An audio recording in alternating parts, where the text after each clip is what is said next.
Hi, everybody. It's Gene Simmons, and you're not, and you're listening to the Potter Than Hell podcast with Steve, BC, BB, and Dylan. But you knew that, didn't you? Ladies and gentlemen, welcome to the Potter Than Hell podcast. This is your last stop on the crazy train of hard rock and heavy metal. So sit back, buckle in, and hang on. Here we go.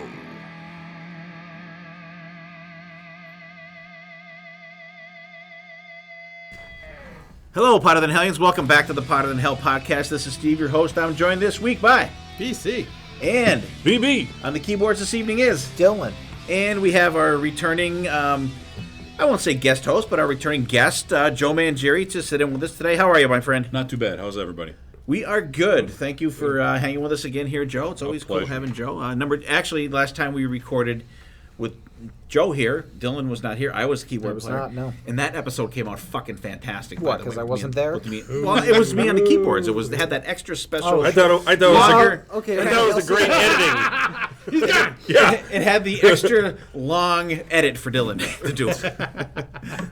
Yeah, so thanks for tuning in, you guys. Hope everybody had a happy new year. Hope you guys are doing well out there. See, I always get confused of like when the episodes. So this is the third January episode, yes. Right? This is number 3.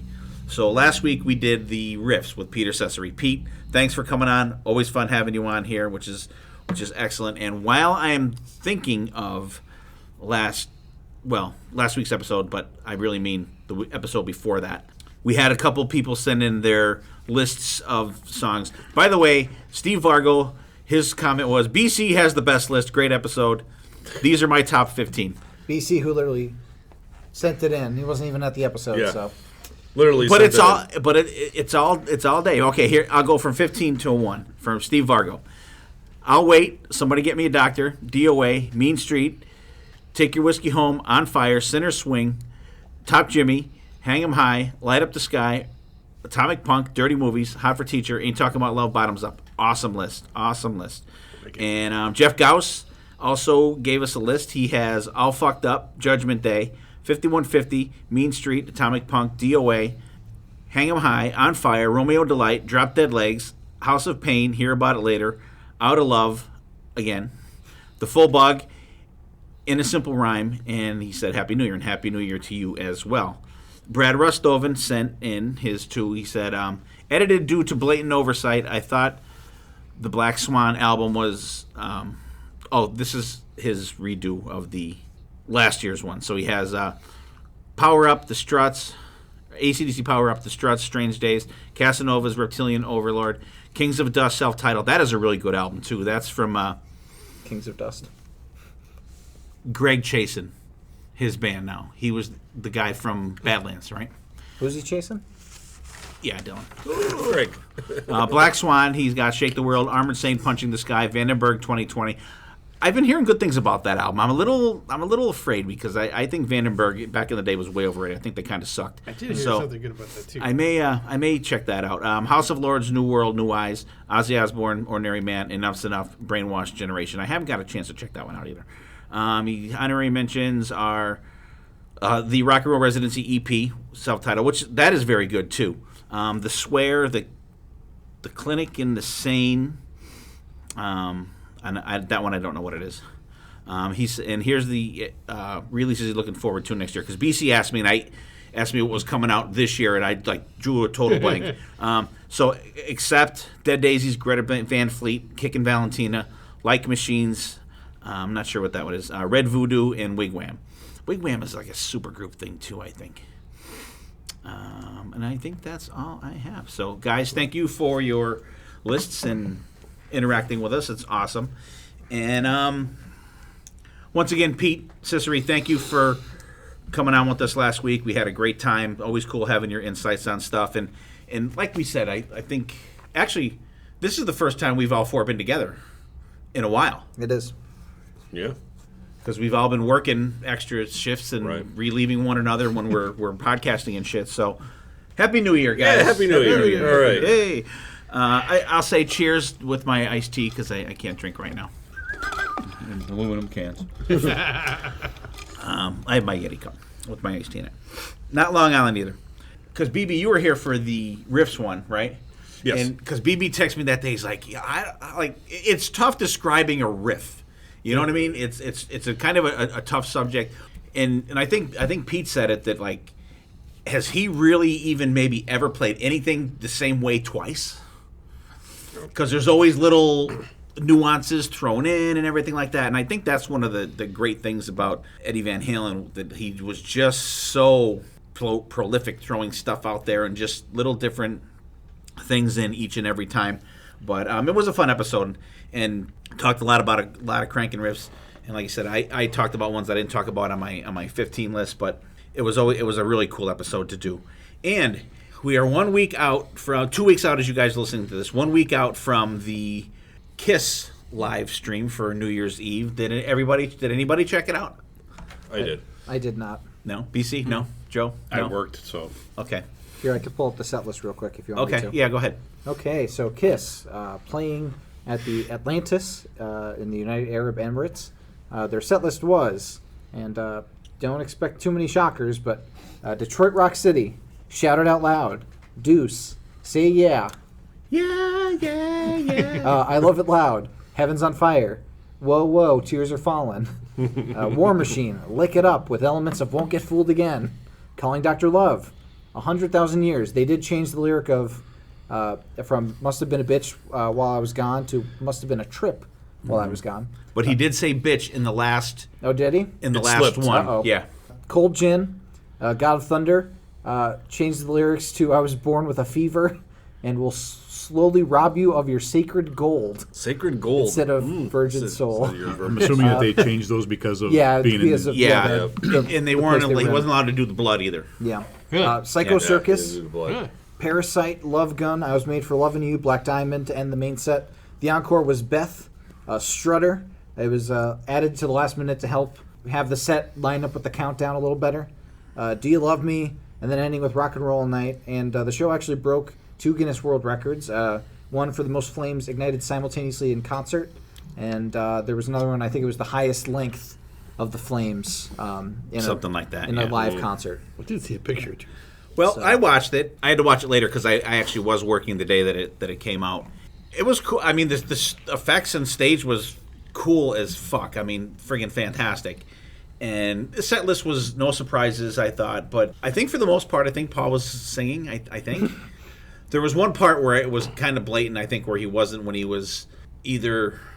I think it was when he was doing I Was Made for Loving You on the little stage because he like flew over the pool, which that was cool. If they put sharks in there, it would have been way cooler. Yeah, that's, But, then Kiss could have truly done their jumping the shark moment. Yeah, no I shit. was just thinking Yeah. of that. It was cool. I mean, Gene sounded great. Eric was still not very enthusiastic behind the drums. Would you be having to play Peter's same drum riffs? I know. over That's and what I said. over? I want the Peter Chris back from Kiss Alive 3. The And Eric yeah. And we're going singer? to talk about this. We do the next Kiss episode when we have our Kiss group here, too. We'll talk about it. So I don't want to get too in-depth with it. But I enjoyed it. It was cool to see them do Strutter because it was kind of like a thrown-in thing. It was the first time I they think it was played neat. it since 2019. Oh, was it? Yeah.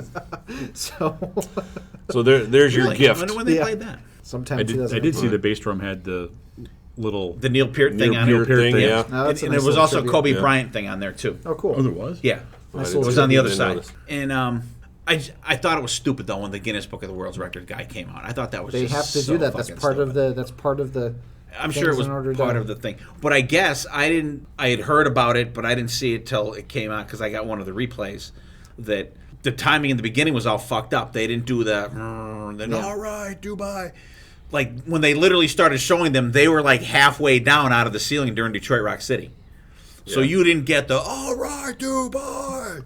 Yeah, they're like You a wanna- full you didn't get 45 that. seconds late. Yeah, so they were like already on their way down, and the curtain was falling when they started televising this. So you didn't get that. That's so interesting.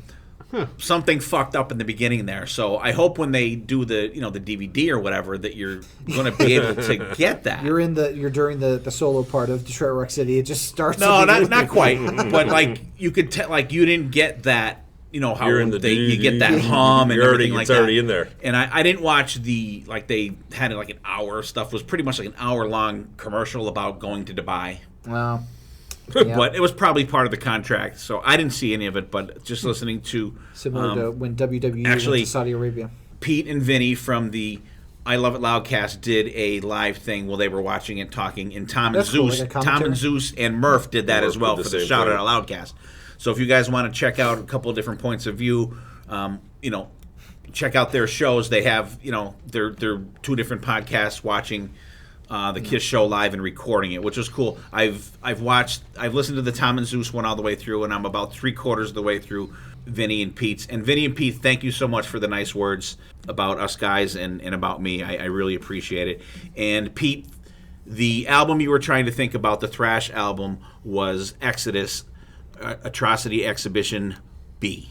Was the album that you were trying to think of that March of the was Sycophants. that was my favorite thrash album that Vinny and Coolburn did on the Podcore. So that was a great that. album. Yeah, fucking fantastic.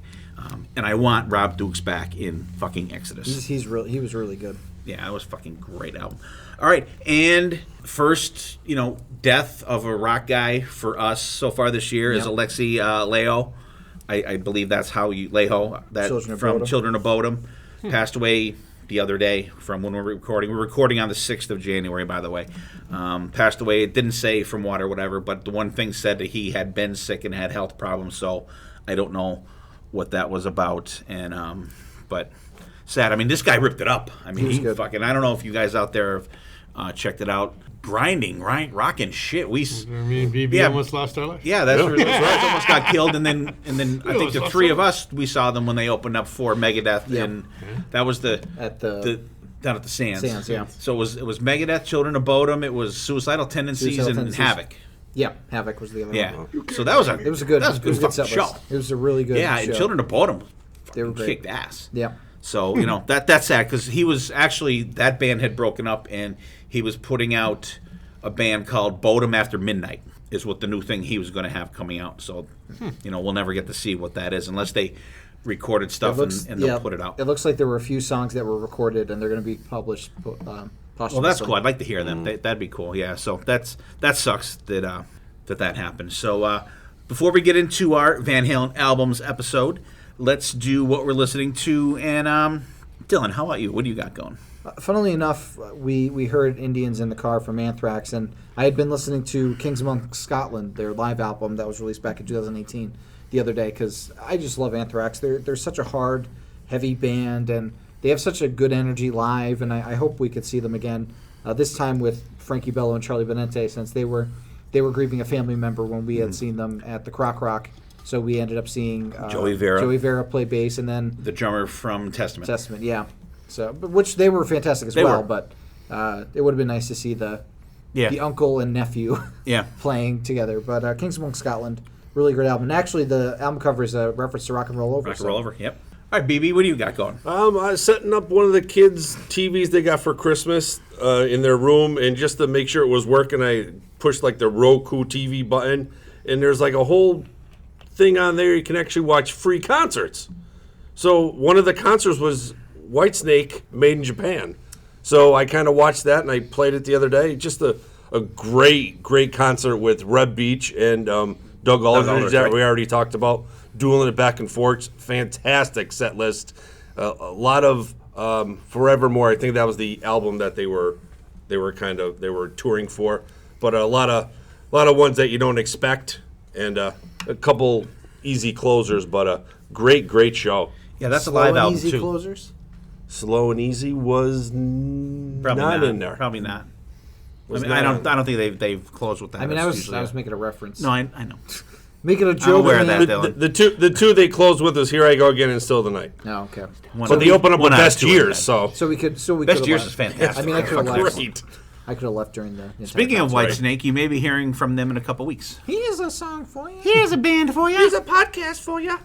All right, Joe, what are you listening to? We'll throw you in the mix here. Nothing specific. Listen to my iPod a lot, so I'm getting a mix. But a lot of the mix I got from here, Nordic Union. I downloaded, I think, 2 of their albums, and that's really coming up heavy in my shuffle. Can't go wrong. Yeah. Well, that's all you're going to get from. That's all you have is that was 1 and 2. But they are fantastic. Our boy Ronnie Atkins, love him. All right, BC, how about you? I just been doing Spotify and Hairball John. The kick your ass. The best app out there. I've been since Love it. watching the live stream. I've been binging on. I've been spinning my Kiss vinyl. I did Kiss Alive. I actually threw on Sonic Boom last. I only got halfway through Sonic Boom, then I wanted to go to bed. Not because of the album, because I was tired. Did you get to the best song? Yes, I know nobody's perfect. I did. I love that chorus. I got to that. Yeah, but I've been like I've hit Destroyer, the first album, double platinum I threw on the other day because I took a picture. I sent it to BC. I got one of the vinyl album cleaning things, and you could do like. And there's which is the best part is there's a drying rack, so you can do them and dry 10 of them. Giving the babies a tubby. Giving the babies a tub. It was tubby time for the vinyl. So I was spinning some classic Kiss vinyl. I finally got a chance to listen to my my German copy of Double Platinum, the silver one that I got last year. So speaking of vinyl, I have to say I'm so fucking pissed off about shit not coming in the mail. It's fucking ridiculous. I have probably at least 10 albums that I've ordered between the beginning of November and like 3 weeks ago. Now, I have Ice Nine Kills Live that I ordered for Dylan for Christmas in fucking October. Still don't have it. The Zach Sabbath one, no idea where that is. The Skid Row self-titled, that was supposed to be sent out as soon as you ordered it. Negative. Except Blood of the Nations. That one was coming from Germany, so I don't really fault them too much for that. So I'm still getting that one. Ted Nugent Great Gonzos from Discogs. Waiting for that for like a month. Kiss the Originals 2, a month. He has a full note. I do. First Saxon album. There's 25 of them on there. But why I'm so pissed off is I got on one of the Kiss auctions, Kiss Live auctions online on Facebook the week before New Year's, like that week. And Keith LaRue gets on there, and he had picture discs of Kiss Monster. There were only 500 of them made, and they sold, I think, 200 of them at the Indianapolis Kiss Expo, and he bought the rest. And he'll sell them once in a while on these auctions. So I was able to get one of them. So it wasn't a bid thing. So like if you wanted it, you just needed to get on the other page and say sold, and he was only selling so many. So I think I was like the fourth one to get one. So a couple days later, I got the thing and said, here's how you pay for it, PayPal thing. Send it, and then put your address with it. So I did that, no problem. And I knew he wasn't going to send it right away because he was going to Dubai with Kiss because he was there literally like the next day. So this Sunday, which was the 3rd of January, I get an email from Keith. Hey, your album has been shipped. So that was Sunday, which was 3 days ago. It came in the mail today. It came in the fucking mail today that was ordered 3 days ago, and I'm waiting for shit from fucking October and November. It's fucking bullshit. Like, what the fuck? United Postal Service. God, like, send my shit. God, the other day, and that's ones that I didn't get. Like, 4 of them came the other day. I thought it was like fucking Christmas again. It's like I ordered something from California. It got to Philadelphia in 2 days and sat in Philadelphia for almost 3 weeks. Mm-hmm. Yeah. I'm like, what the Philadelphia? I'm like, there's ones that I've checked the tracking on. It was literally in the post office in our town, and then it goes to like Lehigh, like down like Allentown way. It goes an hour and 15 minutes like, south. What the fuck? Then it comes back up. So put it's it on 3 the days truck. after it actually gets to town. Trust me, the fucking mailman knows where we live because actually, I swear to God, there's a mail truck broke down right in front of my fucking house in my fucking parking spot as we speak. and your records are in there. Yeah. They probably are. That's probably, it's a special delivery. You just didn't know you were home. Because I have one of them cameras on the porch. Mr. Wright, your 25 albums are here. Yeah. I would say that list of records is what broke the truck down. It looked a little low on the axle. Looked a little low. But like I checked my camera this morning for breaking into a post office truck. Federal offense. I checked my camera. I'm like, okay, the mailman must have parked there, and then he's like, which he never does. Mm-hmm. So then an hour later, someone else, like UPS is on the porch. I'm like, okay. I'm like, what the fuck is the mail truck still there for? I'm like, right in my fucking parking spot. Actually, right in between mine and my wife's parking spot. So like neither one of us can fucking park there now. And then the post guy said, well, I don't know if they'll get it today or tomorrow. What? Anyway, here's what we're listening to. Pull it out, push it out down the hill. Like I said, he couldn't have just like dropped it down a little bit so you could at least park one fucking vehicle there? It's going to hit your house. God damn. Right over the wall. That's true. That's true. You'll be able to get that wall replaced finally. Yes. All right, so I got Classic Kiss going. BC's Little Hairball John on Spotify. Little White Snake Live in Japan from BB. Kings of Scotland from Anthrax of Dylan. And Joe's been scoping some Nordic Union. All right, so VH time. Last year we did, which I almost had this fucked up until like 2 days ago. We did Women and Children first and Fair Warning last year. Yep. And we did For Unlawful Unlawful Carnal Knowledge and OU OU 812. But on our group thing, I put down that for this one we were doing OU 812 in balance, and then Van Halen 1, and then 1984. But then for some reason the other day I was looking, I'm like, that doesn't sound right. I went back and I looked at the show. Thank God. See Dylan, good job you do the show notes, because it even helped me out this time. And then I saw the one thing that said, will Steve be black and blue? And I'm like, that's on fucking OU 812 and doing that now. So I went back and I'm like, oh. So I'm like, hey, you guys, I fucked up. So either Dylan or BB, you need to do 5150 instead of OU 812. So that's the ones we're doing. So we're going to go in chronological order. So we're going to do a Dave and then a Sammy and then a Dave and then a Sammy. All right, so that makes BC going first. We're going to start off with what started it off. Oof. A lot of people call it Van Halen 1, Van Halen self-titled. Came out on February 10th, 1978. Running in at 35 minutes and 34 seconds. That's like that's like a third of an album nowadays. Yeah, no shit. And like 1/4 of a DTL. That's half of a Dead Dream Theater EP. But I mean, this album, there's so much that's been said about it. You can say it blew in your face. It's been said a million times. Such a classic album. And I can remember being probably 9 or 10, first hearing this. Of course, I never heard Van Halen before this. My mom was going to nursing school, and these older kids were playing these records, and I'm just like, sitting there not saying nothing. BC the Young Sponge. Yes. I was just like, and I can remember the opening horns and boom, boom, boom. Of course, I'm not saying nothing. These guys are all like bullshit. I'm like, just that horn and bass intro, classic Dave. And this is like I said, the first one I ever heard on vinyl. Then I got a second track off this album is going to be Eruption, which all I'm going to say is no words can describe. Just Eddie Van Halen. There you go, right off the bat. Yeah. That deserves the. I was looking for the shirt, but I couldn't find it. But classic guitar, just classic. And then it kicks into "You Really Got Me" a cover, which I like the song. I just think it's played too much. It's getting almost like they take every good song and just Drive it into the drive it into the ground.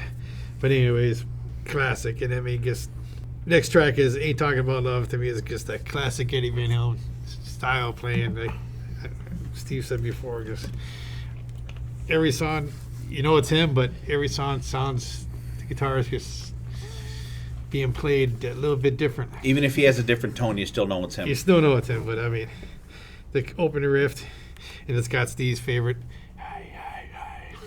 Couple You got to have the hey hey's there. And, to me, I love the ride cymbal in this song and on this album. Next track, "I'm the One." To me, this is just classic Van Halen sound. The back and vocal, the solo. Jamie's crying. I just love the drum start. He likes Funky Colbandina better, though. I mean, every time I hear it now, it's like, oh, A wild thing. Wild thing. Or while I said that last time too, didn't I? wow.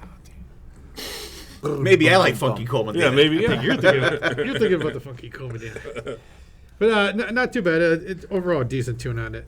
Atomic Punk. Love the guitar and, of course, the ride cymbal. I mean, Alex is. I mean, this album is just. You can say it over and over and over, but totally good groove in that. "Feel Your Love Tonight," one of my favorite songs from Van Halen.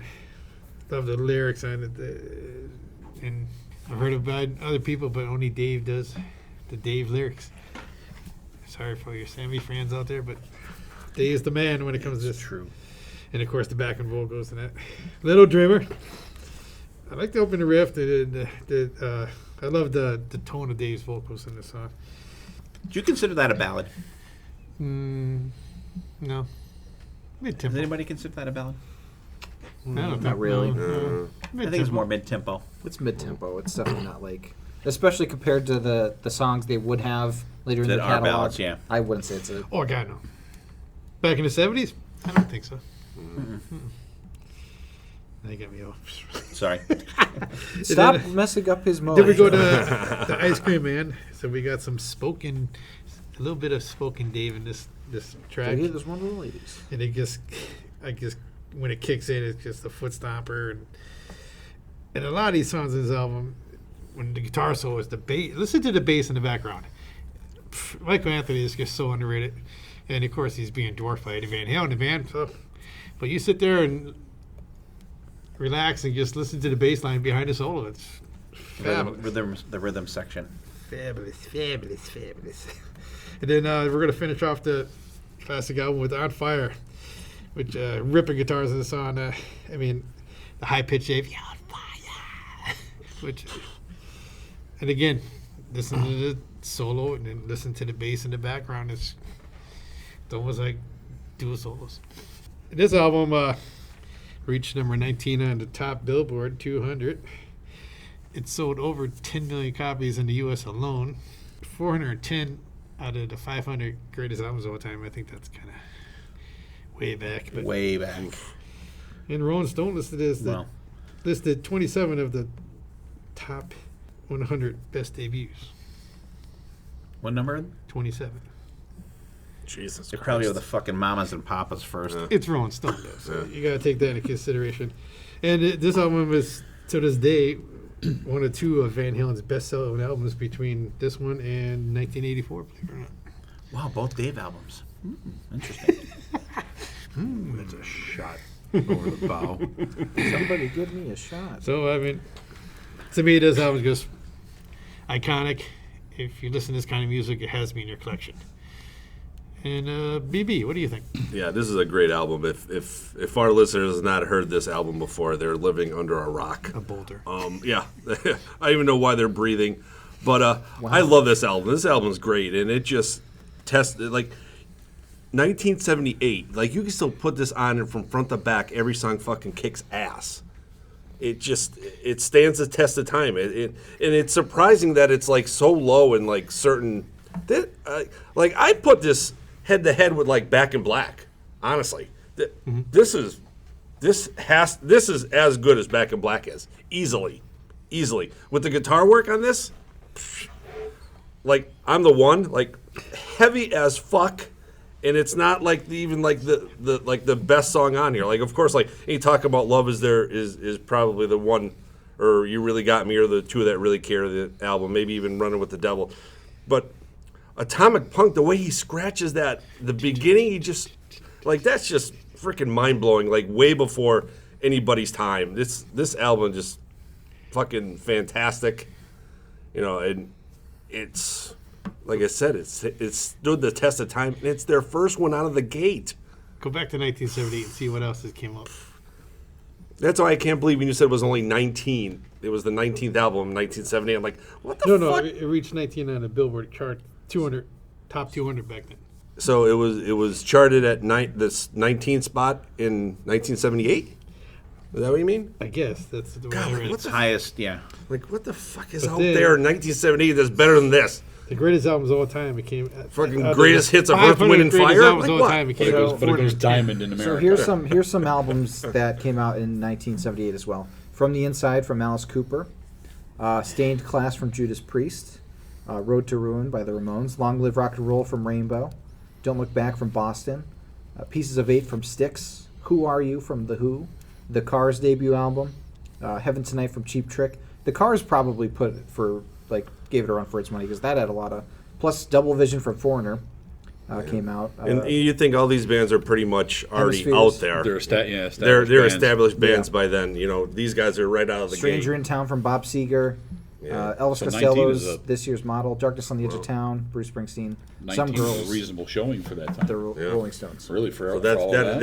that's what it is. It's just they don't have their name out there yet. Well, Yeah, if they were you up and coming. if you listen to the albums Dylan just read off, I think that you say them albums and then you put Van Halen one. I don't know if they were all at the same time, but even just from that year, those albums do not even compare to this album. In terms of But I don't the think test of time, I people think may not have been ready for Van Halen at that point. Not standing the test of time so They much. were- It's the guitar. they were sound of really it. they were really They're Marty like the McFly at the Enchantment Under the Sea Ball. Is what they were. You know, Yeah. Good thing your kids are gonna love it. your kids are going to love it. Yeah, so, I'll go next, BC, if you don't mind. Go ahead. Van Halen 1. I got to give another one. and this was, my introduction to Van Halen. Now, I heard that first thing you heard that, and it was like forever until I knew that was a car horn. It never even dawned on me that that's what that was until, like 20 years later. I didn't know what the fuck it was. Like, when I first heard it, I think I might have heard it in early 79, I think. So I was 11 years old hearing this. And for me at that point, and I know I've said it before, it was all Kiss. It was all about Kiss. Mm-hmm. And it was like, what is this? And then you get the boom, boom, and then, you're off to the races. Just absolutely fantastic album.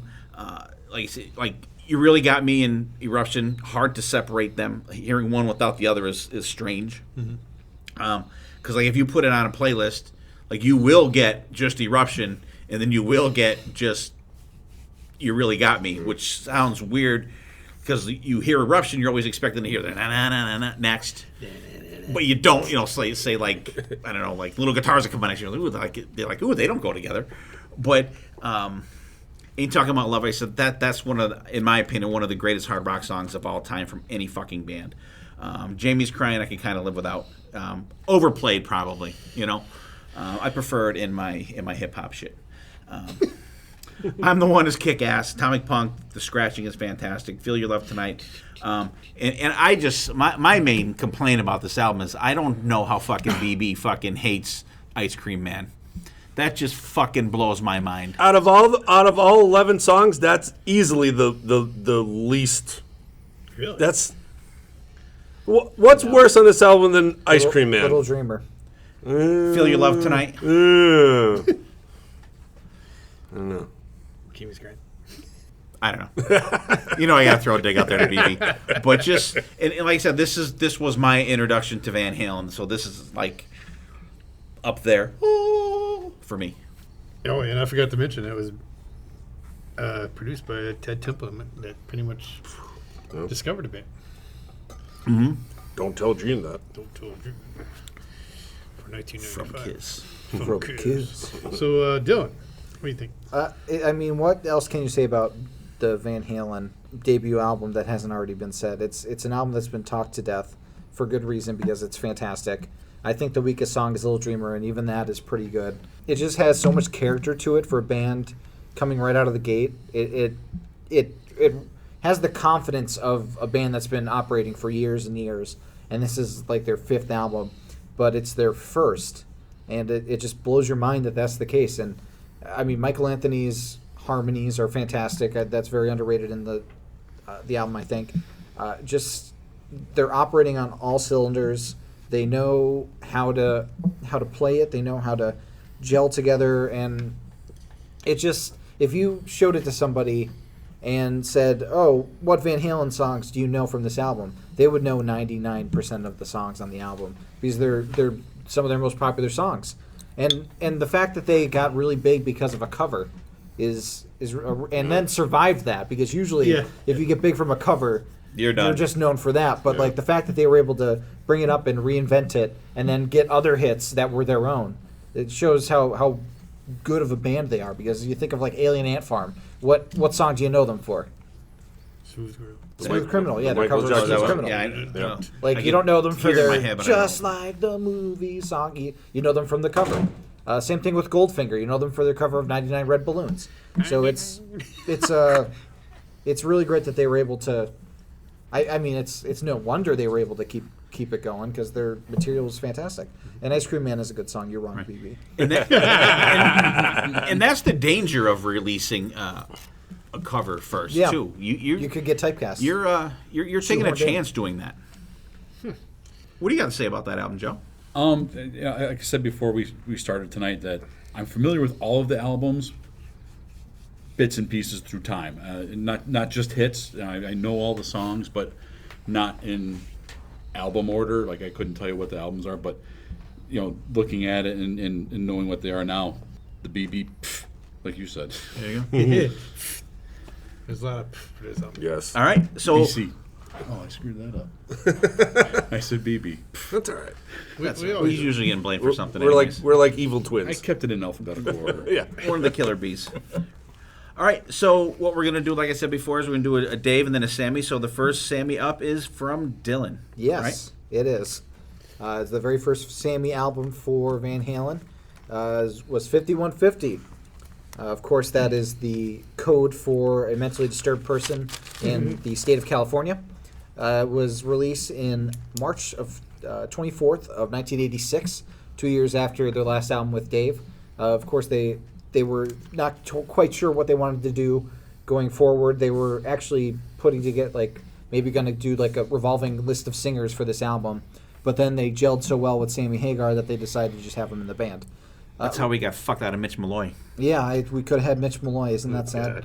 Recorded in 5150 Studios, Studio City, California. That's Eddie's private recording studio. Produced by Mick Jones from Foreigner, the only original member of the band still in the band, I believe. And Don Landy, Sometimes. who worked with the Doobie Brothers as well as Van Halen, and Ted Templeman is his guy. So this album has a lot of key songs from the Sammy Hagar era of Van Halen, I believe. It starts off with the iconic reference to the Big Bopper with the "Hello, baby" from Good Enough. Dad loves it. It's a really good and fun intro, I think, to the band with Sammy Hagar, showing that they could still rock out, that they could still have fun. I think it's a pretty good, intro song to be like, this is what you're going to get. And then they go into Why Can't This Be Love, which I think is a classic. I love the keyboard sound in that song with the boo do ba boo ba boo ba. Has that almost talk box-ish sound to it a little bit. Really fun. I love the little things that Sammy adds with the woo going into the second chorus. It's just a really fun song that showcases their little softer side. But then they get up the tempo with Get Up, really kick it into gear. Probably the heaviest song on the album, I would say, in terms of speed and tempo, showcasing Eddie's guitar playing. Dreams, a song Dad loves, a nice little balladish song. You got the Blue Angels music video. It very much has that upbeat feel to it. I wouldn't call it a ballad, but it's like a softer song for them. Again, good keyboards in it. You can see that they really took a page out of what they were doing with 1984 and kept the keyboards in. And then into the first side with Summer Nights, a nice fun song. The actually second longest song on the album, interestingly, third longest song. They open up side 2 with Best of Both Worlds, a fun little opener. Then they go Love Walks In, probably my favorite ballad from Sammy Hagar era Van Halen. Just has that uplifting last part to it, and the guitar playing is very subdued, but it works well for it. Eddie knows not to overplay and knows how to just come in with it. Then they have the title track 5150, which is the longest song on the album. And then they end off with Inside. Has that fun bass intro and the talking with the band, which I know Dad likes because he thinks it's a ripoff of when they did it with Dave. But it's fun. It you're getting 3 or whatever it is. I think it's a really solid starting album for the Sammy Hagar era of Van Halen because it showcases a lot of their strengths. It showcases how they could be heavy. It showcases how they could do the softer songs that are for the radio. They're more of a versatile band, I think. Because a lot of times with Dave, you had the party songs, and that was kind of the one gear that they were always in. Sometimes they would have a lighter song, but normally it was drinking and partying and girls. And then this is showing a little bit more versatility, I think. Not saying that this is better than, because I prefer the David Lee Roth stuff just because I like the rockin', but this is a really cool transition for the band, and I think it was a nice change of pace, especially at the time when the radio songs were getting a little softer. They were evolving with the times, and I think that's a really good show of it. So BB, what do you think as the resident Van Hagar fan. I love this album. Actually, this was my first CD, 1986. I remember Christmas, I had a big CD boombox thing, and this was the only album I wanted at the time. I think this was a great switch from Dave back to Sammy. Eddie was going in a totally different direction, I think. And I think that's pretty much why Dave kind of left, and they were on bad terms. Because this is very synth heavy. This is a very synth heavy album. And for 1986, that's where the music world was kind of turning in a way. And Eddie was trying to make a lot of his synth stuff his own. And like he did with the guitar, he was doing crazy stuff on the synthesizer. You hear a bunch of these songs. It is just mind-blowing what he was doing, not only with his guitar, but now he's got a different instrument. Now he's got the synthesizer, throwing in, layering with his guitar work, and it was fantastic. I love this album.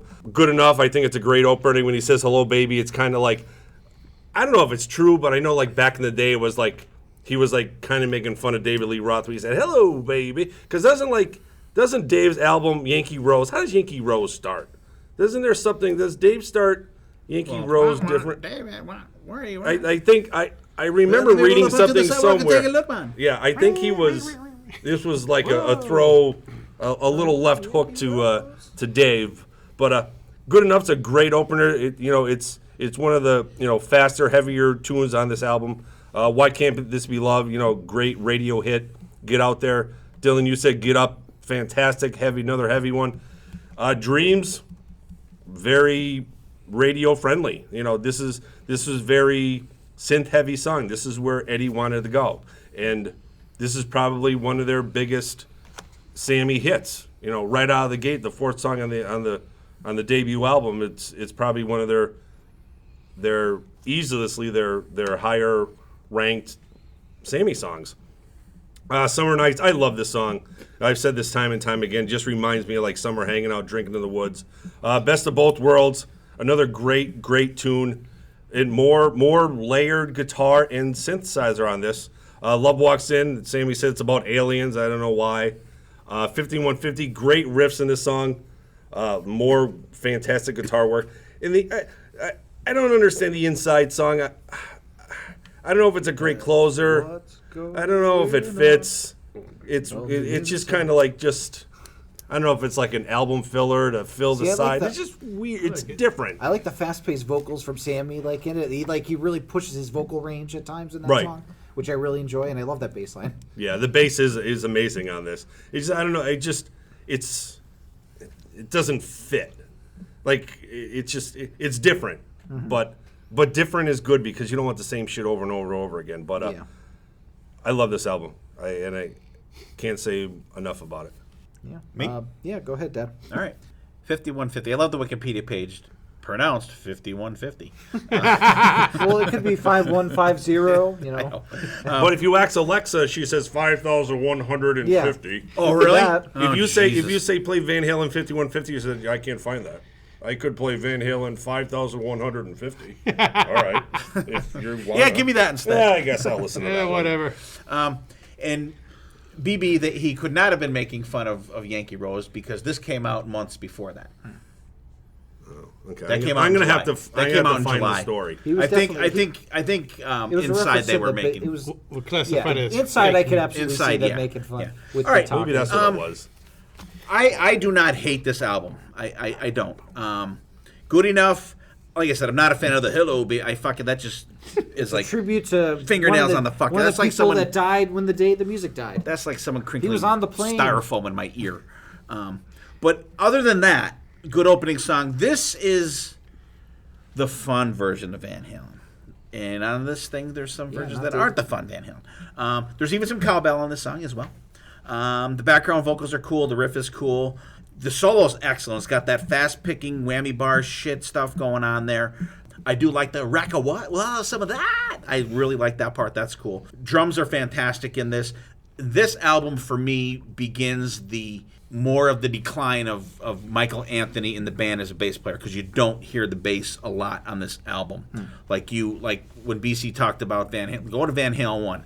during the solos, it's a fucking rhythm just section. Michael, and like I said, the drums and bass. they're a power trio with Dave singing. They really are. Here, not so much because you have a lot of layering, a lot of keyboards and pretty synth in the prominent. background and shit that I am not a huge fan of. Why Can't This Be Love? Good tempo song. It's enjoyable. It's got a good feel to it. The pre-chorus is cool. I'm not a whole fan of the do-do-do-do-do-do-do-do. I fucking hate that. That's stupid. The solo is pretty uninspiring on this song. I hate to say that about a Van Halen solo, but it is. It's not great. Not a skipper, but not a favorite either. Get Up, fast VH. I like it. The drums totally kick ass. The solo is fantastic. He's got some fretboard gymnastics going on there. Dreams. I really do like this song. I know I busted on it before. The video with it, and it's another one not as prolific as Hot for Teacher, where you can't separate the two, but the Blue Angels are fucking fantastic in that. It's got a good pace for it, and I think the video brings out that pace in the song. I do like this song. I really always like this song. And I didn't realize how much until I was listening to this when I was typing these notes out. And this album came out in March of '86, and I was going through some issues at that time, and this album came out at a good time for me. But then once, I gotta honestly say, once Eat 'Em and Smile came out, I totally forgot about this fucking album. Summer Nights, it's okay. It's fun. It's fun Van Halen. The solo part is kind of boring though, which is, I hate saying that. Best of Both Worlds, another fun Van Halen song. I really like it. It's got a cool kick in, cool solo. Love Walks In. I actually kind of like this song. It's not bad. It's got a good feel to it. Cool melodic thing. The solo in this song is really fitting. It's very melodic. I think it comes across really well. It fits the song fantastic. 5150, like it too. I kind of like how it slows down for the verses a little bit. It's got a cool tempo change for the solo, which is really good. And I like it. It ramps up at the end of the solo. The end of the solo, the pace picks up, and Eddie and Alex really crank. And I just don't like that. You don't hear a lot of bass on it. I mean, you got good Michael Anthony background vocals, but the bass is just lost on this album, which is very sad for a Van Halen one. Inside, yes, they are. It is a fun Van Halen song. I've busted ass about it before for Sammy trying to be Dave, which he still is, even to this day. But it's a cool song. It's got a good groove to it.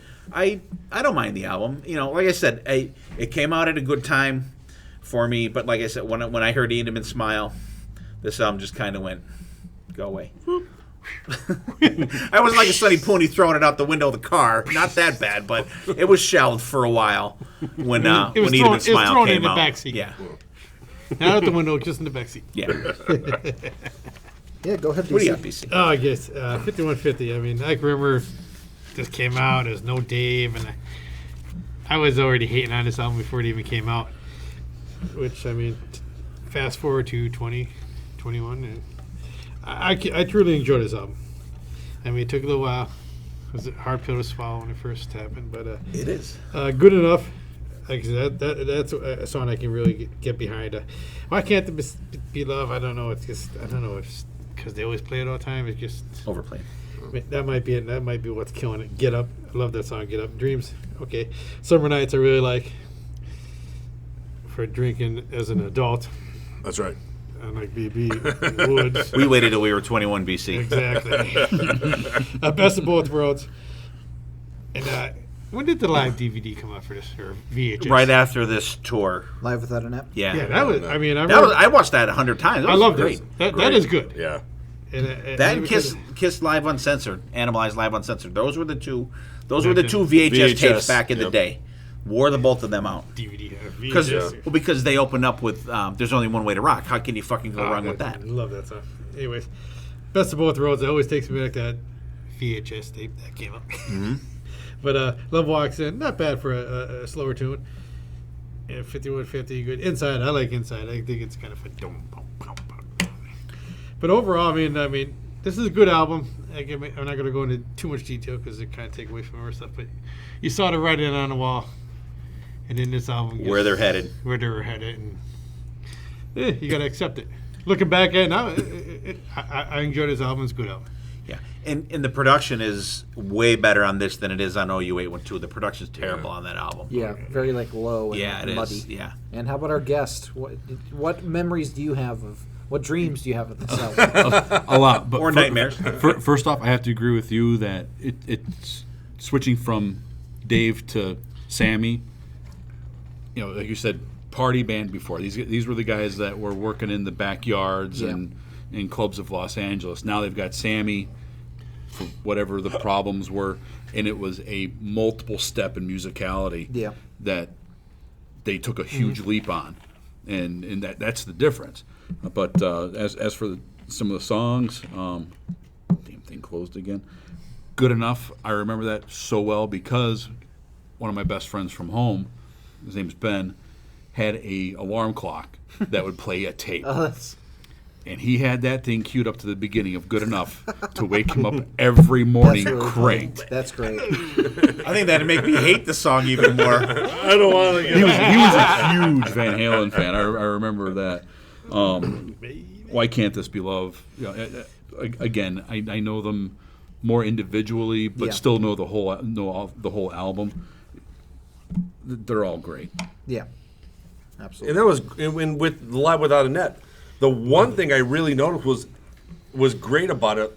Sammy would pick up his guitar, and when he's playing his guitar, Eddie's over at the synth playing the synth. So they kind of complemented like each other rather nicely for this album. It allowed Eddie to kind of do what he wanted to try. Yeah, and I wonder, was this the year that they played Farm Aid too? Because I know right around that time, remember that they played Farm Aid was a thing at the time, and I know Van Halen played there because I remember It seeing. might have been because I think Farm Aid was what, seemed like it was 85? right So around it then. been. Yeah, It might have been, yeah. because I know they did it a couple of years, but I want to say Van Halen played at Farm Aid the one year, and it was definitely with Sammy, but I want to think it was. Maybe it was after this album came out, but I think it was before OU 812. So I'm not really sure. I'm just kind of throwing that out there because I remember seeing something about it, though. But like I said, I like that Live Without a Net video. I don't know if you've ever seen it, Dylan. Have you? I have not. No. No, it's really good, It's and really it's from the first tour. So I'm sure it's on. So he was still playing a lot of Dave songs then. there's not a whole lot. Did they play a lot of Sammy songs? Like it was like. Well, they opened up with "There's Only One Way to Rock." Yeah. Are you looking it up, Evie? I'm looking up Farm Aid. Oh, you want Live Without a Net. you want the Live Without a Net? Yeah. I'm trying to think what they do. Jump. They do Panama. And I want to say they did a Sammy song too. They do Ain't Talk About Love. I think they're the three. It looked like they played 85. Well, Eddie Van Halen and Sammy Hagar played Sammy. 85. Okay. Yeah. All right. The track listing for Live Without a Net. There's Only One Way to Rock from Sammy, which is one of my all-time favorite songs. I don't give a shit that it's Sammy singing it. Fucking fantastic. Summer Nights, Get Up. Then, of course, drum solo. 5150, Best of Both Worlds, bass solo. Panama, Love Walks In, guitar solo. I Can't Drive 55, Ain't Talking About Love, Why Can't This Be Love? And they finished up with Led Zeppelin's Rock and Roll. Oh, interesting. It was good. A good show, though. I remember that. I'm like, I got that and I played the shit out of it. I mean, I wasn't Dave Whoing it, but no. it was the thing that was out then of Van Halen, because the only things you had seen up to that point of Van Halen live with David Lee Roth was the ones you've seen on MTV that we talked about before, from the Unchained, not Unchained, the tour, the Diver Down Diver Down. from like no, 80. no, the Fair Warning tour. I'm sorry, the one in Oakland that they showed that you'd see. So This Is Love, Hear About It Later, and there's one more, and Unchained. I think they did too. So they were really the only live things that you've got to see of Van Halen besides like regular videos. And it was like, whoa, that was cool because it was New Halen, Connecticut. Remember? Oh yeah, that's right. So, so check that out. That's a really. I'm sure it's out. I don't know if it's even out on DVD, but I'm sure you can find it on YouTube or I think whatever. it is, yeah. Is it? Because Okay. I said something like a couple episodes back, and Hoover actually said it's on DVD. I'm like, really? I want to say so that. I would It's pick gotta that. be I don't on- have it. I'd have to get it. I'd watch that. I It's still cool. have it on VHS. Yeah. Still got a piece It, it's on I YouTube know. too, actually. Yeah. Yeah, it's But I on think YouTube. they actually Yeah. reissued it. Yeah. Okay, cool. So there's Van Halen 15150, so the beginning of Dave Halen and the beginning of Van Hagar. Our gym song this week, leading into the gym, is going to be from our guy that we love. From Joe talked about the band before, Nordic Union, a side project from Ronnie Atkins, lead singer from Pretty Maids. He has a solo album coming out in, I believe it's March, and it's called One Shot. and there's a video out for it, and it's a single that's out already. It's like if you get on Apple Music, it's one of the songs that have been released already. It's called Real, and it's a really good song. So check it out. Ronnie Atkins from the album One Shot, Real. Play it, Dylan. This good life, it's splendor.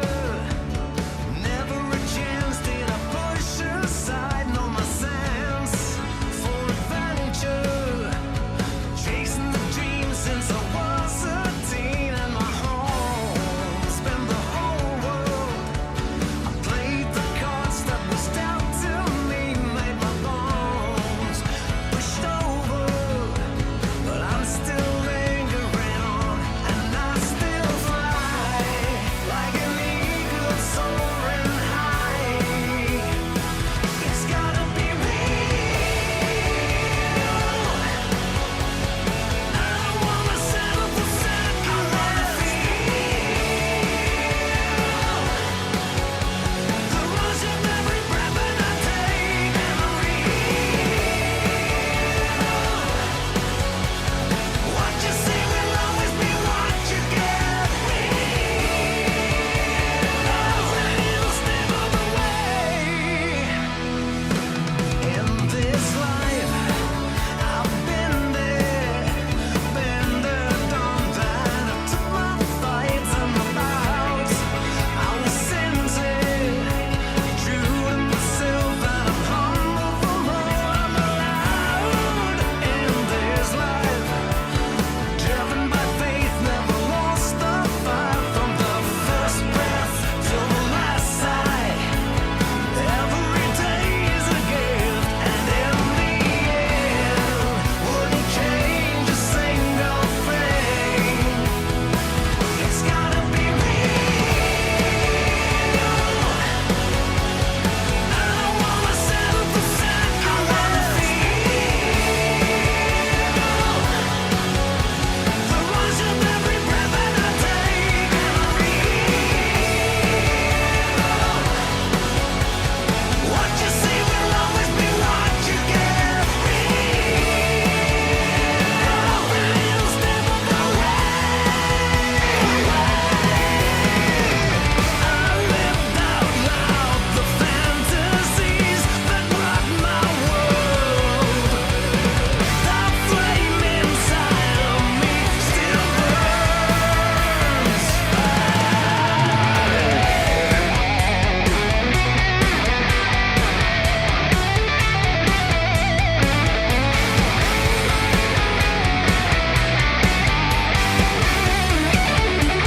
And in the end, I wouldn't change a single thing. It's gotta be real. I don't wanna settle for second. I wanna feel the rush of every breath that I take. And I'm real. What you see will always be what you get. Real, step on the way. Ooh, it's gotta be real. Step on the way. I don't wanna settle for second. I wanna feel.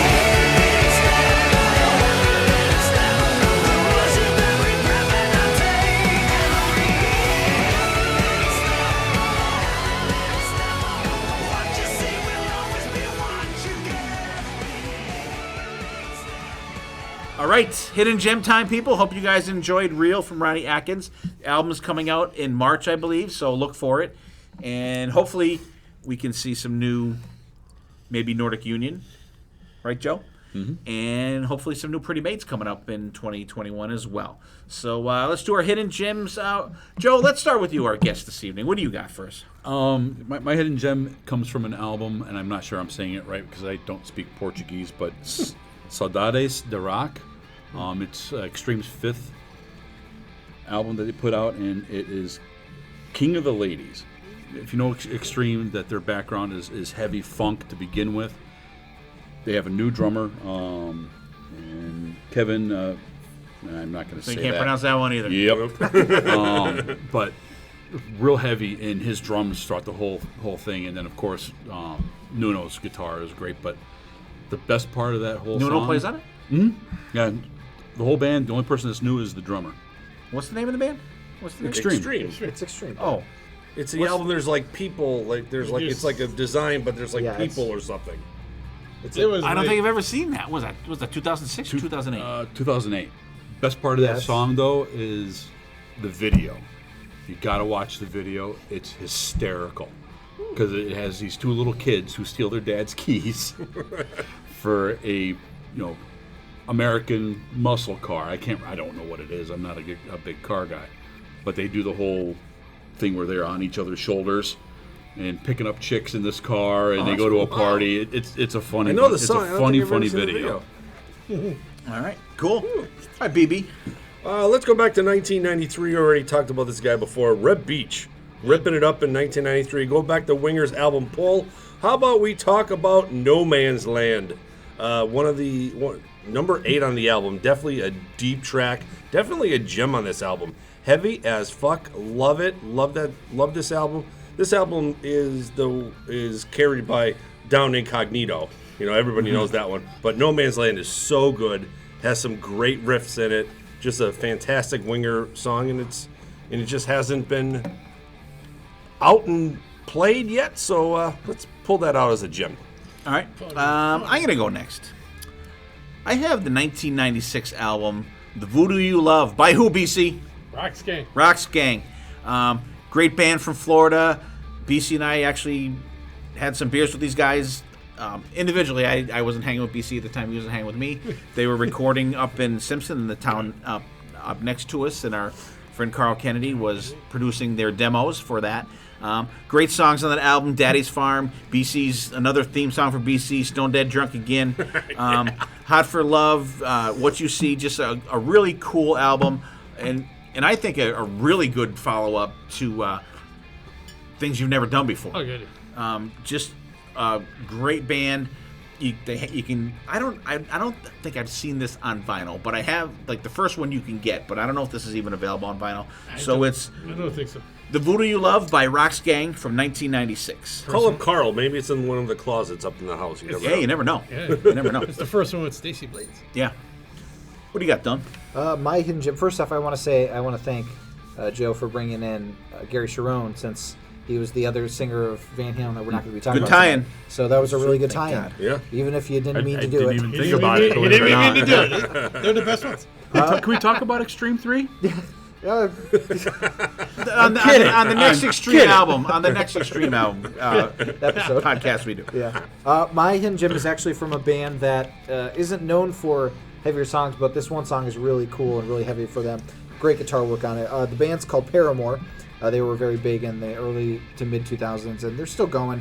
Haley Williams is a great front woman. Don't they have a hot Yeah, singer? she's like the most energetic front woman front person I've ever seen, besides Dave Grohl. She's a really good singer too. The song off of Brand New Eyes called "Ignorance," a very heavy song, very like fuck you kind of song. Really cool guitar riffs, great drums, awesome vocals because Haley Williams has the pipes. Really fun, cool song for them if you haven't checked them out. So "Ignorance" from Paramore. All right. Bring it on home, BC. Like I said earlier, I'm listening to a lot of Hairball John, so I'm going back to the 80s, motherfuckers. Back to 1986 with the little-known band Jafria. With off their album Silk and Steel with the Lethal Lover. I mean, this is the way the album is. Silk, kind of more Slower stuff. slower radio-ish, and then Steel, more heavier stuff. And of course, this song comes off the second side with the heavier stuff. Lethal Lover, just cranking rockin' song from Jafria, which they're not really known for cranking rockin' They're songs. not. But that's a good album, though. That's a good a real album. good album. The first song. You have it on vinyl? Yes, I do. I do too. Hey, boy. I do too. It's not Twinsies. a contest, guys. Twinsies. All right. All right, so there's our hidden gems. I have Rock's Gang, "The Voodoo You Love" from 96. BC's got a little Jafria, "Lethal Lover" from the Silk and Steel album. Did I miss a joke, Dylan? No. Oh, you were doing the I was- hands like yeah, I was- you do when I miss something. I that was you say. reacting to a text. Oh, okay. BB's got "No Man's Land" from the Winger Pull album with Red Beach ripping it up. Dylan's got a song from Paramore called "Ignorance." Joe's got the song from Extreme, King of the Ladies, and I can't pronounce the album name. So, and I've never even Joe showed me. I was not even aware. You of that didn't know that album. album? No. It was one I kind of stumbled Yeah. across. No. Probably about Is it after 4 the years ago. Punchline one or whatever? Yeah. Oh, see, Yeah, I kind of checked out after that. 2005-ish. Yeah. Like, It came out and you really hear about it. Yeah, or Yeah. three Unless you're a sides of the diehard story. fan, Yeah, you didn't hear about it. Yeah. But it's a really good album through and through, though. It's not they have more than 3 albums, Dad. No, I know that. I know. All right, goddammit. All right, I'll be next. The album I have to do is 1984. Love this album. Had to do it. Huh?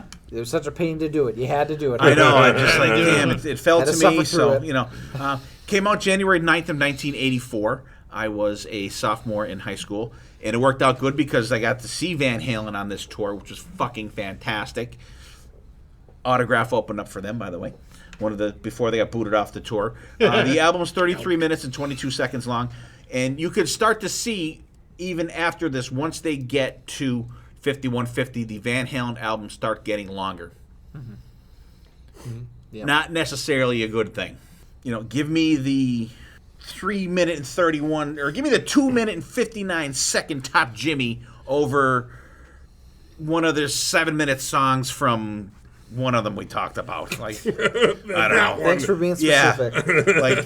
Yeah. I'm sorry. I go to Iron Maiden for 7 and 9 minute songs. I don't go to Van Halen for that. I agree. The singles released were Jump, peaked at number 1. I'll Wait was released, did not chart according to this. Panama peaked at 13. And I find it hard to believe that Hot for Teacher didn't chart. Really? According to Wikipedia. I find that very hard to believe. The video was everywhere. It was, and it was on the.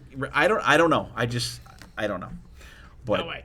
No way. And I think Sonny and Steven talked about it when they did one of their Van Halen ones about I'll Wait, and I think I'm not sure which one of them brought it up, but I don't know why they didn't do a video for that. It would have been perfect because they had Jump, which was really cool. I like when Dave does when they do the backwards flip on that, like at the end. That's very cool. So they had that. They had the fun video for Jump, Hot for Teacher, Panama, 2 fucking awesome party things. They could have did like a more semi-serious video for I'll Wait, and I think it would have did way better. Because you have a good video, you're going to have a hit on the radio, which is why I can't understand Hot for Teacher. I don't know. Exactly. I'm going to have to dig into that a little more. But I think they missed the boat by not doing a video for I'll Wait. But, as far as, and I guess Jump was something that Eddie had in the hopper for years. And Dave just didn't want to, do that synth kind of shit. But I guess he finally relented and wrote the lyrics for it. And he said he got the idea for that from watching a show with some dude deciding whether or not to jump off of a fucking building or something. So just jump. Might as well. Wow, look, the man's flying. And then splat. That's where I come in. Yeah. The splat. Yeah, the splat. It starts out, and you guys know how I feel about the Intro. the intros. 1984 is a minute and 7 waste of time, but that would have brought the album down to like 31 minutes long. So I guess it's in 31:30 would have been 31:30. Yeah. Jump. Keyboards. Some Van Halen fans were like, "What the fuck is this?" Like right off the bat, BC raising his hand. I think this song is fantastic. I fucking love it. The drums on this, and I love the ride single. Like at the end of the song when it goes da da da da, you get the da da da ting. You don't get that third symbol, you get the ting. Fucking love it. Solo in it is fantastic. Panama, fun. See, this is fun Van Halen right here. This whole fucking album. Top Jimmy, amazing song. Like this is a song that I think if they ever did this live, I would be like, holy fuck, and then I could pass out and I'd be happy for the rest of the fucking night. Like it just starts out with that ding ding ding ding ding, like the little finger tapping, plinking, the da da da da da da, but then it kicks in the da da da da da da. And this is another one of those songs that I think only Dave could pull off because it has that Dave swagger to it. It's about Top Jimmy and his Rhythm Pigs, Fucking great song. Drop Dead Legs. This is kind of a different sounding Van Halen song. It's got a a little less than mid-tempo groove to it, but background vocals are cool in it. I think it's kind of an unexpected gem on this. I won't even say hidden. I'll just say unexpected because it's not your typical Van Halen sounding song. Hot for Teacher. I cannot say anything more about this song of how fucking amazing it is. There you go, BC. BC was prompting the from me. So, gotta get it. I'll Wait. Love this song. Absolutely love it. I love the version on the live at Tokyo Dome. Bite me, BB, because I think you can see it smirking over there, motherfucker. But listen to that song on there with the synth, and you can hear the guitar, the palm muted guitar in that. It sounds so much better live. It has such a cool feel to it. I love Dave's vocals on this. I think it's a very underrated song. And like I said, I think if they did a video for this, it would have been a much bigger song for these guys. Girl Gone Bad. Like, these last two songs are heavy Van Halen. Like, when that riff kicks in for Girl Gone Bad, you know, and this is, in my opinion, the last album that you could hear Michael and Alex gelling together, because you don't have all of that background stuff. You don't have all of the overdubbed shit. You have the last of the power trio right on this album here. House of Pain, that da-na, you're like, whoa, what is this? But then, like, when that kicks in, listen to the bass, that down, just, but it's another song I think that kind of I put into the category of Drop Dead Legs. It's kind of an unexpected Van Halen song. But this is another song. If you go back to that Zero, the demo thing, this is a revamped song from that as well. But it's heavy as fuck for Van Halen, and I think it's a great album ender. I mean, this album is essentially 8 songs. You can't even count 1984 as a song. So you have like 8 songs. You're in, you're out. You're like, that was fantastic. Boom. You know what? I'm gonna play it again. Boom. Jump comes on, and Jump is a song that, you know, I get burned out on Running with the Devil. I get burned out on Jamie's Crying. And there's not really many other songs that I get burned out on Van Halen now that I think about it. But, like, I'll never get burned out on Jump. Like, songs like that, like, it just doesn't happen. Hot for Teacher, Panama, I'll Wait, I can listen to, like, all day long. It's just a good, solid album. Good ending album. Excuse me. Good ending album with David Lee Roth. And it's the last album that you have the original 4 Van Halen guys in. Because even when you do Different Kind of Truth, you have Wolfgang on bass, and that album is fantastic, don't get me wrong, but this is the last Van Halen power trio album as far as I'm concerned. There is some overdubbing on this album, but not nearly as much as like you get with the Sammy Hagar production, because when Dave left Van Halen, he pretty much took Ted Templeman with him. And then Don Landy stayed with Ed and Sammy. So, and you could tell the difference in production there, because listen to the production on this is comparable to what you have on David Lee Roth, Eat 'Em and Smile. But 1984 and 5150 sound nothing. There's no similarities there at all. I mean, you still know it's Eddie Van Halen playing, but you don't have that Van Halen sound. You know what I mean? You still have the Van Halen sound as you move along, but it's not as out front in your face as it is with the David Lee Roth version. So there's 1984, kids, from me, Dylan. So first off, I want to agree that I don't think the first track was needed. It's a waste. Like, if it led directly into something, sure. But it would have been the perfect opener to do Jump. Like, just have that... Like, that would have been... Like, wow, what is this? This is not what I expect from Van Halen. I'm sure the single was out before the album. Yeah. But, like, if you were a person that didn't listen to the radio and you put that on your turntable for the first time, you would have been blown away by that. But instead you have this, like, instrumental that doesn't really go anywhere. I mean, it's cool. I think that's more of the what the fuck part than... Yeah, it's cool, but, like... But besides that, it wasn't until this episode that I really gained an appreciation for this album front to back. Because I would always go to this album for the hits, you know, Hot for Teacher, I'll Wait, Panama, Jump. But I have a new appreciation for how the album is sequenced. I really enjoy, Top Jimmy, and I love Drop Dead Legs, and House of Pain's a really cool closer. Those are songs I always overlooked until this album, like this listen through. So I'm really glad that I got to reinforce those. But like the hits on this album are fucking fantastic. Some of Van Halen's best work. Just the instrumental beginnings of Panama and Hot for Teacher are a great showcase of the brothers, in my opinion, because they have those. I mean, Alex's drum patterns in those are so different, and they don't seem like they're correct. They don't seem like they're gonna fit. Like when I listen to it live, it doesn't click for me for some reason. But on this album, it sounds perfect, and like it doesn't seem like it's like in a time signature that you're used to. And I'm always trying to guess when the cymbal comes in for the Hot for Teacher because I never get it right. But it's just an iconic album and a really good swan song for the David Lee Roth version of Van Halen, in my opinion. Yeah, this album is my introduction to Van Halen, so it holds a little special spot in my musical heart. This is probably the best 33 minutes in music history. This album, there's no skippers. Like I enjoy 1984. Like I like it. It must be like this that growing up in the 80s, like keyboard. I don't mind it. He thought it was going to be a Flock of Seagulls song.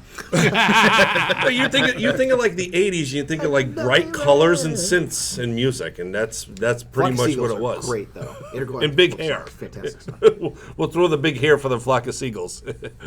But this is just an amazing album. Jump is all over the place, and Panama. They were the two that pretty much carry this album.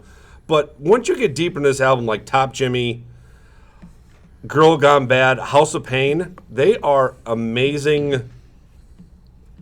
I don't know if you want to call them hidden gems of this album, but they are like deep tracks that are just top-notch amazing. Like, Girl Gone Bad and House of Pain are the best 1-2 combination closing an album like that is out there. These two songs I love back to back. This is just a great album. And I've said this a couple times on the podcast. Girl Gone Bad is such a great song. It's so heavy, and then even now listening to this for the couple times for the podcast, like House of Pain is even growing on me. Like pretty much neck and neck with Girl Gone Bad. They're just so good, and they weren't really prominent in any set list or greatest hits. But this album is just front to back, no skippers. Best 33 minutes in rock and roll history. I'll say there's 3 songs on this entire album I don't remember. 1984, Girl Gone Bad, and House of Pain. They're just not in there. Joe's homework. But everything else, except for 1984. Granted, they are the hits, but even Top Jimmy, Drop Dead Legs, not something you really heard on the radios. That was something I remember listening to a lot. Like BB, my introduction to Van Halen, in all honesty. But everything that you listen to, when it comes onto my circulation on my iPod, don't skip Jump. Don't skip Panama. And if you're listening to in the car, when you hit Panama and you get that reach down between my seat. What do? You reach down between your seat. You ease your meat back. But great. Turn that off, BB. That's the best. That's the best story. I know you don't know it. I don't know if the viewers know it, but I remember getting this cassette tape in Ames, running home to play it, and it was after school, so I went down there and got it. Came back home. By the time I got home, my mom has dinner made. I'm like, Mom, can I just listen to this? Sure, as long as it's not too loud. So I had my little tape player there. We're having dinner and eating. So 1984, that's cool. Oh, Jump. Oh yeah, I know this song, and because that was the first one I ever heard. And then it goes into Panama, and they reach down between my legs and ease the seat back. Ryan, turn this off. I'm like, I didn't know they were going to say that. They're talking about the seat in the car. You move it back. That's not what they're talking about. Click. And we've said that. Scarred for life. The triangle here, we've said that story 1,000 times, and every time we say it, every time we hear that, that's what I think of. Turn that off. Settle down, Carol. Okay, BC. Yes. 1984, I mean, the opening song, of course, I think back in 83 through 86 were definitely a big intro album time, I think, for the most part. Some are better than A lot of others. times you heard a lot of stuff you heard for the first time then. But I remember Jump. I raised my hand when I said the first time I heard Jump, I was like, Van who? I was like, doo, doo, doo, doo. I'm like, what the fuck is this? And it needs to say, after that, today I love that song. The solo in is phenomenal. It's just, and this whole album from after 1984, not counting 84, non-stop classic album. If Dave's got to go, Good one to go out on. he went out on the top on this one. Panama, Top Jimmy is great. Drop Dead Legs, Hot for Teacher, of course. Pfft. And how is that not charted? I know. I got to look into that more. That's got to be a misprint. I'll wait. Love that. And like I said, Joe's homework for this episode is Girl Gone Bad and House of Pain. Like you said, heavy Van Halen. Mm-hmm. I mean, there's fun party Van Halen. This is heavy Van Halen. And you don't get that a lot either from No, them. not from Van Halen. This is definitely in my top 4 Van Halen. All right.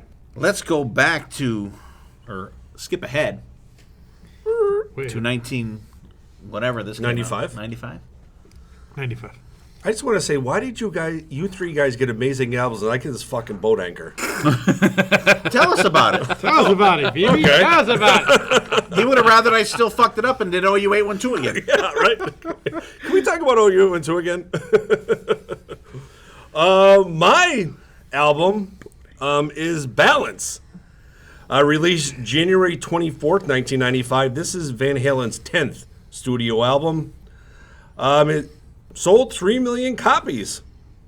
The song Seven Seal, that's the album opener, was nominated for a Grammy for Best Hard Rock Performance.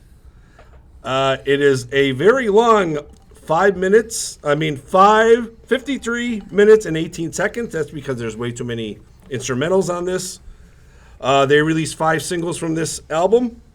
Seven Seal, Don't Tell Me What Love Can Do, Can't Stop Loving You, Not Enough, and Amsterdam. Crazy cover. They got like this. Everybody thought it was Eddie's Kids Wolfgang on the cover. They have like this. It's Siamese seesaw thing going on here.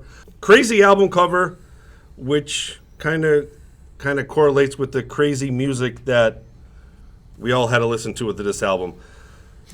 So, crazy enough, it opens up with Seven Seal. Seven Seal of a Seven. Yeah. So it starts with like these moaning monks, and there's like a wind chime in there. But it's. I'll take 1984. Yeah, I'll take Jesus. I don't know what they're trying to do here with this monks and wind chimes. The story behind the Seven Seal is this was like the first song that Eddie actually wrote sober, but after hearing the song, maybe he should kind of go back to drinking again. Get your drink. There's a couple Drink. cool tempo changes in it. I'm not a big fan of this opener, but I'm not the guy producing this album, so what do I know? But song number 2, Can't Stop Loving You. This is another one of the songs that was pretty heavily radio played, heavy on MTV. The guitar tone in it is really, really cool. There's a different sound to it because it's more of a. I think this is right around the time he came out with that Wolfgang series with his own guitar. So like the actual plucking and strums of the actual guitar sound is a little bit different than what we're used to from 5150 and OU812 and For Unlawful Carnal Knowledge. But the background vocals on this song is fantastic, and still, Michael Anthony's still bringing it with the background vocals. Trying to get out there, trying to be, trying to keep the producer Bruce Fairbrum happy, trying to get out there, trying to get on the radio. It's a little poppy-ish, it's a little radio friendly. It's not the Van Halen that you really like. Song number 3. Don't Tell Me What Love Can Do. Another one of those songs that try to hit the radio, try to hit more MTV video play. I love Al's drum sound on this. Alex really plays the drums heavy on this song, but for the way it goes, it really doesn't fit. Eddie's chugging riffs through this whole song is really, really cool. But the heaviness of the drums and the chugging of the guitar doesn't fit the song. So I don't know what they're trying to do there. Song number 4, Amsterdam. This is the marijuana song. They stop by the Bulldog to score some Panama Red. It's a fun song. It's probably one of the better ones on the album. It's just trying to. It's definitely a Van Hagar song. It's definitely not a Dave song. It's trying to Hard. It's trying too hard to be like a party Dave song, and it's all right. Big Fat Money. That song, there's like 50 seconds in the beginning. There's like it's not really, it's like fast rapping and stuff, but it doesn't really fit in my ear.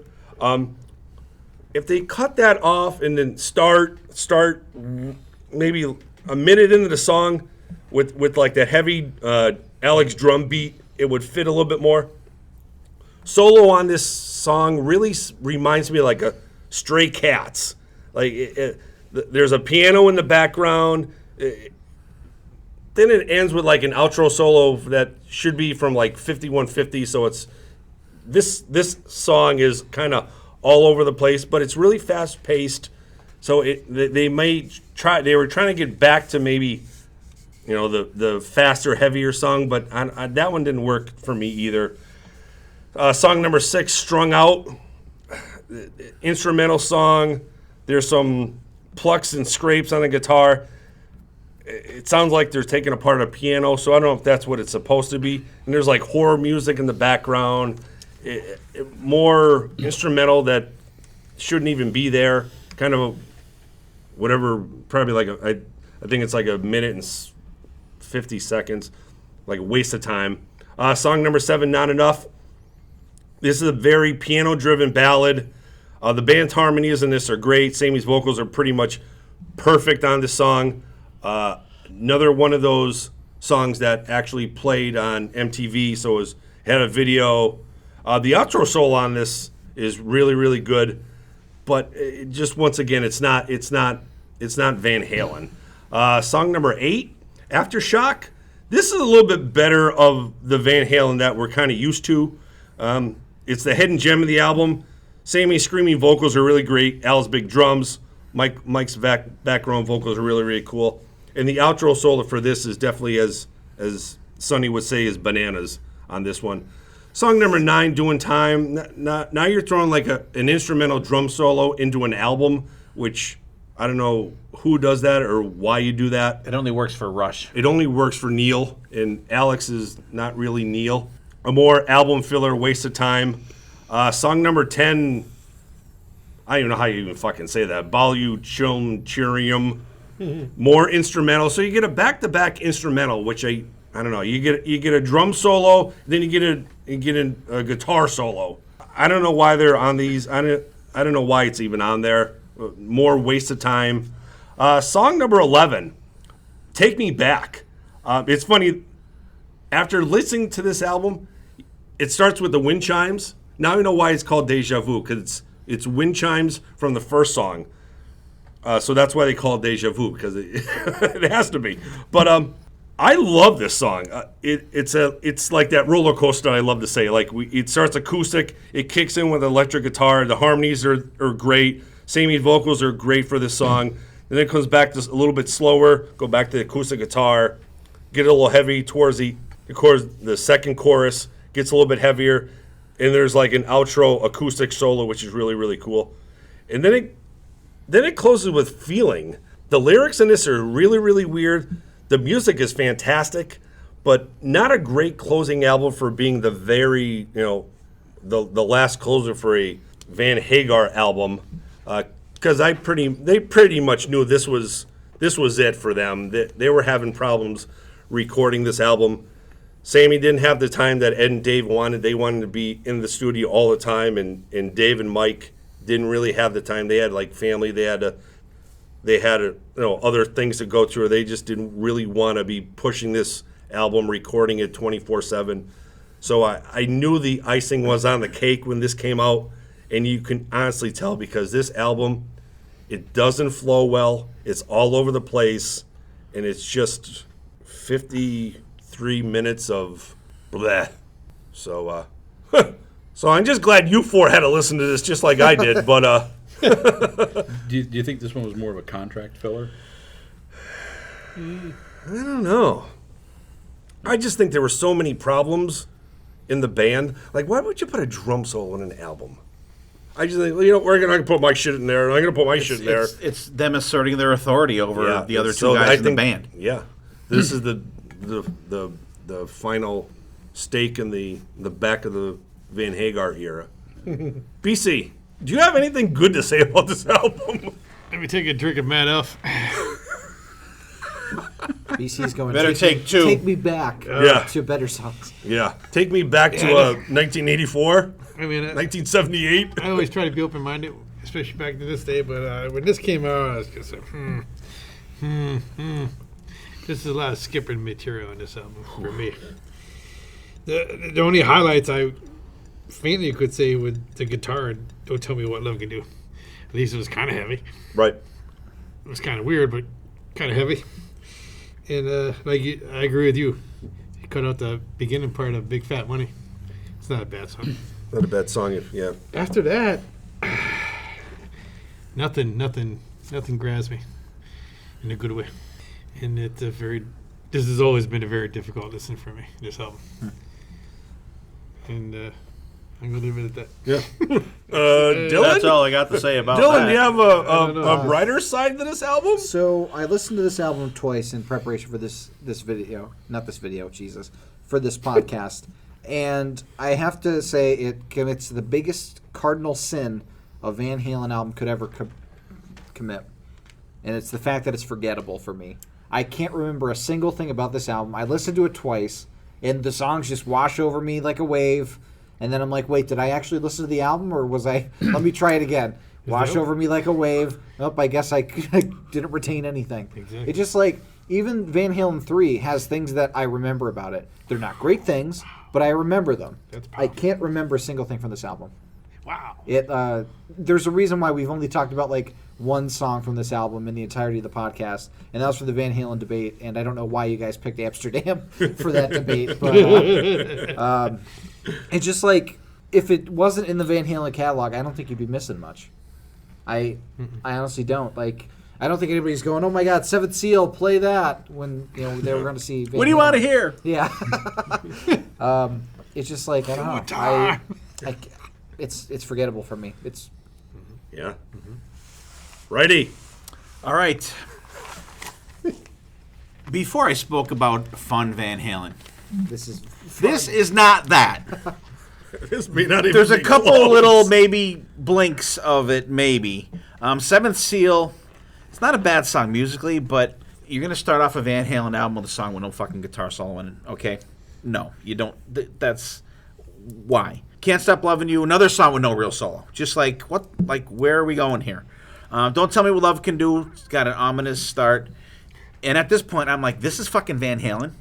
Like, what are we singing about here? However, like, finally a song with a guitar solo in it. Like, where's the fun Van Halen? The outro solo is excellent. Just rips. And finally you can, third song you can hear the bass. We go to Amsterdam. I wasn't a big fan of this song for the longest time. It's grown on me a little bit. We're getting a little bit of fun going here. I'm definitely down for the yes. I'm not a fan of the wham bam Amsterdam. That sounds fucking stupid, but great fast picking solo though with some cool whammy bar shit that saves the song for sure. Big Fat Money. See, BB, I like the beginning because I like the little leads in the beginning of that song.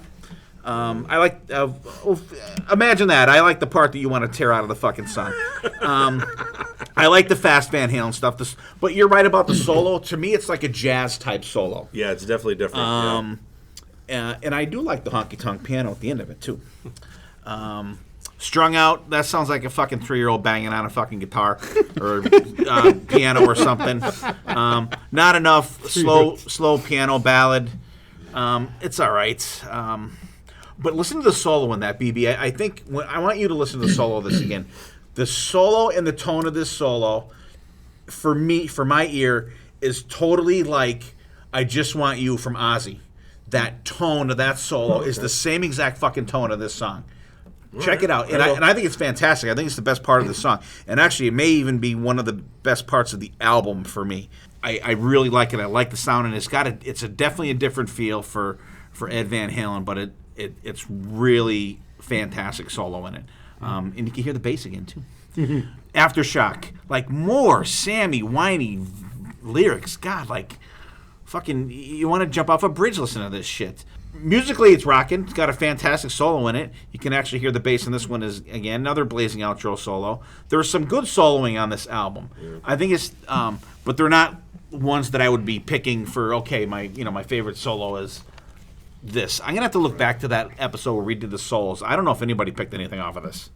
I don't think because so. I think the songs are so forgettable. Right. That you don't even think to pick a song like a solo from this because you don't really remember the songs. Like you don't remember Not Enough like as a ballad, but you don't think of that as a song that has a kick-ass solo in it, which it does, which is one of its only redeeming qualities. But then we get into Doing Time. Like I said, I think that's Eddie and Alex asserting their authority in the band. It's just weird and not needed and weird. The Balachirium, whatever the fuck, it's another waste of time. And actually, it's not even on the vinyl. Right. If you check out the vinyl we got, it's cut out. The track listing is different on the second side from what is actually on the album. And that bitchin' that other Whatever instrumental that is off for time constraints, which is fine. Deja Vu, Take Me Back, another mid-tempo steaming pile of shit. Like what happened to my Van Halen? This is not my Van Halen. Feeling, it's okay, but like this is the last Sammy song that you're gonna have. A lot of whiny lyrics on this. Like the solo rips in this one again, but the songs are so forgettable. And you're right, you don't think of this. And you can hear the bass again. The tempo change is really good at the end of the song. It saves it a little bit, but you're right, BB. You know, I almost feel bad for having you have to do this album. Almost. Almost. Joe. I can admit that I owned this album because I remember having to throw it out going through my old CD book because it was just destroyed. It was scratched all to hell. But, like, you know, we have the BC. I got to give this a Joe. I remember the first 4 songs and Take Me Back, Deja Vu. Right. That's all I remember. Yep. From this entire album. Yeah. Like Dylan said, first 4 songs, okay. After that, just in one ear, out the other. Don't even know it's playing. Yeah. It's a tough one. You win already. Didn't Yeah, you? we See, I forgot all they the way win. around the table. How are you, B? this Did boat- BC go? Yeah, we all win. See that? Yeah. Deja vu. I hear the wind chimes. Yeah, and the monks singing. All right, so there's our the rest of our Van Halen albums. We actually have 2 more to go over. We're not going to do them tonight. We're going to save them because we've done all the Van Halen albums with the exception of 2. So we're going to save the other 2 for a different type of One episode. fantastic, the other one. Okay. Is it Van Halen 3? No, we've already done that one. No, we talked about Van Halen 3. BB was not there, unfortunately. He was not. It was his boy, but he didn't work Word on to that the one. wisdom Hey. tooth. Yeah. Pizza Man. Van Halen's 3 is better than this album. I don't care who you are. All right, so let's go around the table. We can wrap up. But I got to tell you guys, next week's episode, and I came up with the episode, and I think BB's surprised that I came up with this topic for next week, and it's going to be fun. I'm actually looking forward to doing this. Wow. I am looking for, and it's something I need usually the don't. aftershock. Usually something I don't bring up, but I'm looking forward to it because I got a lot of crazy shit rolling around in this melon of mine. So next week is going to be a fun one. It's going to be our last Vanuary or Jan Halen episode. So Make sure you tune in. I hope you guys have been enjoying them. We'll go around the table and we'll wrap up. We'll start with Joe. Have a good night, everybody. Not much. Sorry. I got nothing. That's all I got to say about that. Yeah, this episode was great, and I will always remind you guys of the boat anchor that I had to review. But it's just weird. It's funny because like going back then it was all right, but like now it's like, man, this album's really bad. But what can you say? We have 3 amazing albums that we talked about tonight, and front to back. Easily, no skippers, for me at least. It's just I love Vanuary. I wish every month was Vanuary, but Joe, thanks for coming on the show. It's always a nice little ad for us to put a little insight on there and what you listened to back in the day. Thank you. But thank you for having great me. episode. I love this. I love hanging out with you guys and talking this shit because Van Halen was always 84, 51, 50, so I'm stuck in that middle. So, it's always great to talk how you guys grew up with the Dave stuff, and then I'm right in the middle. So He's torn between 2 I'm lovers. torn. I'm really torn. And it seems like every year it gets like worse and worse. But just a great episode. I love talking Van Halen. Van Halen, besides Kiss, Van Halen is like my next child. So, great episode. Love it. Yeah, thanks for coming on, Joe. I thought you were going to be a resident balance expert, but No. it's okay. I bet it's Jen's favorite album. Okay, yeah. See, we should have had Jen on. Yeah, but Ooh. we appreciate hearing your opinions on the other 3 albums. gonna And find those me are and really kill the me on albums that you should go to with Van Halen, because those are really good showcases of the band. You get the very earliest era of Dave, you get a late era Dave before the latest era, and then you get early Sammy. We almost had bookends too. We had We did. We had the Think about first it. and last. Yeah, we did. and then First the and first last, yeah. First Isn't and that last, first wild? I Wait. didn't even notice that. But it until wasn't right even now. planned that way. It's just how it worked out. Yeah. And the 3 albums that we did like are fantastic. They're classic Van Halen albums. Each have some great things to do, and they're each very different. Like, they each have a different feel to them. And I think it's really cool that you can get that kind of variety from this band, because they're so skilled and they gelled so well together musically, if not personally at times. But it's fun to talk about them for sure. And you could listen to all the songs. I'm going to have a tough time picking songs from Balance, but I'm sure I'll find something on our Spotify playlist of the week. That'll be in the show notes of this episode.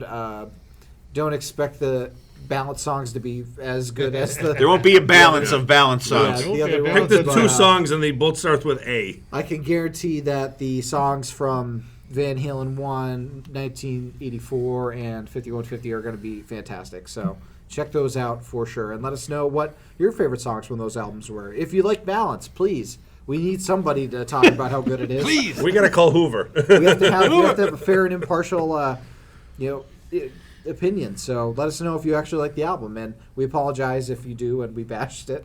It's not Tell saying us why we're wrong. Yeah, tell us why we're wrong, because we love being told why we're wrong. Change my mind. Me and my dad have had to deal with being right all of our lives. It's good for us to be wrong once in a while. It's a burden being wonderful like Yeah, me. we're always right, Dad. Correct. DC. It was fun to have everybody in the same room together all at one time, Yeah. and a special guest on top of it. Always good to have Joe here, even though he's soft-spoken today. But next time you're on, you I be participated more than the last one. You 'cause did. The last was kind of both times were a surprise. So that's why I didn't know a whole lot. I wasn't quite prepared. I had like an hour to listen to Yeah, I as think much I Van texted Halen like at as 6 I o'clock or could. something. Hey, what are you doing? Come on down. Come on down. Come on down. Yeah, so I had an hour to listen to as much Van Halen as I could. I'm going, I hope I got the right ones. No, this is definitely a fun episode. I mean, how can you go around with the very first Van Halen, and the last David Lee Roth Van Halen, and the first Sammy? I mean, when it first came out, I wasn't on board with it, but It grew. It's it growing grew. on It very BC. grew, but Balance, on the other hand, I lost my balance. So did Many they. So did they, but anyways, it was fun. Like you said, the main thing I took out of it is just Eddie Van Halen. Just such a phenomenal player. And Yeah. Unfortunately, gone too soon. Yep. Hey, if you miss him, just press play. That's all. You know. Exactly. Yeah. Awesome. Great having the band back together again. Joe, thanks for hanging with us again. Getting cool having Joe here hanging with us every now and then. And like I said, next week's episode, I can't wait because I think it's going to be cool. Which when you see what it is, you're going to be like, wow, like unusual for Steve to be excited about something like that. But these albums, with the exception of Balance, because I can honestly say I did not. I think I bought the Balance CD maybe 5 or 6 years ago. And I don't think I've ever listened to the whole thing all the way through until I was prepping for this episode, in which I really did miss a whole hell of a lot. You may not even open that vinyl that you got now. No, I listened to it yesterday. Oh, did you? That's why because I'm going through it, I'm looking at it on Wikipedia, and the song starts. I'm like, well, that's not that song. Side 2 is fucked up on that vinyl. I'll have to look. Yeah, like I didn't open it yet. according to the track listing on the CD and the track listing that's in the sleeve is not the same on side 2. It's different. Oh, it's fucked up because it had me totally confused, especially that I wasn't that familiar with the songs. Had me totally fucked up. But like I said, Van Halen 1, I was like early '79. I was starting to listen to that. Got 1984 when it came out. Because Jump, I look back and Jump came out in December of 1983. So we had that for a couple weeks before the album come out. So it wasn't a surprise that was on the album. But I liked it, though, because and what I liked about that video and the intro for this was you had just the band. It was a performance video. I mean, you could tell they're not really playing it live, but it was cool. You see the band together. They're having a good time. It's fun. Black background and just the band. Some cool, like, stop-start, camera work going on in it. And so, and I was excited for that album to come out. I was like, all right, this is going to be great. And I finally, I got to see Van Halen on that tour, which was fantastic. And, by then I was into Van Halen a couple years. Like after, I think Women and Children First came out was probably the first Van Halen album that I got when it came out. And everyone has been since, like, as soon as it came out, with the exception of really after 5150. And 5150, that was an album, like I said, it came out when I had some things going on, so it was a timely album. But like I said, as soon as Eat 'Em and Smile came out in July of that year, I pushed aside 5150. And but like I said, Balance was never, I never gave it a chance, and now I'm like, didn't miss a whole lot. And like, I think Dylan put it the best, that there's nothing really memorable on there. And I think that's why I'm going to have to look back on that solos episode that we did. I don't know if anybody picked any solos from that album. I don't think so. Because this, like, listen, if you think of the songs we picked for riffs and solos, none of them came from that album at all. No. And I know some came from 5150. I know some came from 84, and a shitload of them sure as hell came from the first album. And there was even some from Van Halen 3, if I remember. Like, I think Ballad of the Bullet was in there. Yeah, for the solo. and I picked the solo for the one I want. Yeah. That is probably one of the best Eddie Van Halen solos on any Van Halen album. Listen to that.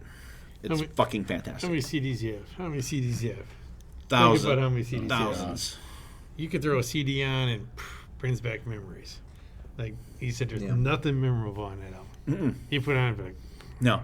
I think Jen picked not enough on her ballads episode. I think Sonny had not enough on his playlist. Oh, Yeah. that's right. And I think Jen did too. That wasn't a good. That's a either. bad one. That's the first bad. that's the bad. Yeah, or as Joe would say, but